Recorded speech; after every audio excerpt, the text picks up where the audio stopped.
This case genuinely scared me, and I have not stopped thinking about it since I read about it. This is Sheree Magaro. I probably said her last name wrong. Correct me down in the comments if I did. Sheree was described as someone who was lively and outgoing and just friendly. When police talked to her mother, she said that Sheree was one of those people that would stop and pick somebody up to give them a ride because she would have felt pity for them or she would have felt sorry for them. She was a kind person. When Sheree was just 19 years old, she met Michael Magaro and they eventually got married. This relationship would not last though, but they did have a son together. The divorce would have the regular issues that we would see, especially with custody, but Sheree did eventually get full custody of their child. After the divorce was finalized, Sheree started dating again, and this time she started dating a man named Frank Brown.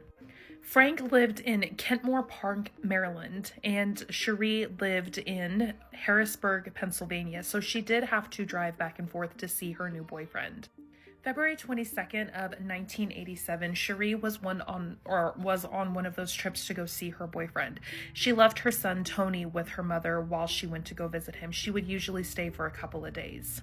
She had planned on leaving on February 23rd, but on February 22nd, a pretty massive snowstorm was coming in and she had to be at work the next day. So she decided instead of going home early the next morning, she was going to leave that night. At approximately 9:45 that evening, she left. She went back to Pennsylvania and she was driving her 1976 Ford Torino.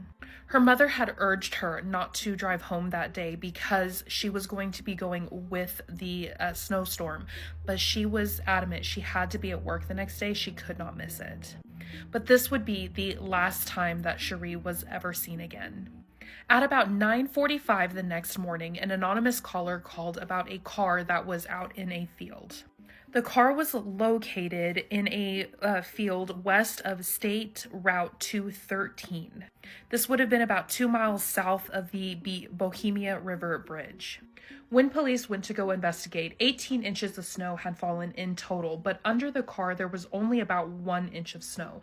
So this indicated to them that the car had been left there anywhere from 10:15 to 10:45 the night before.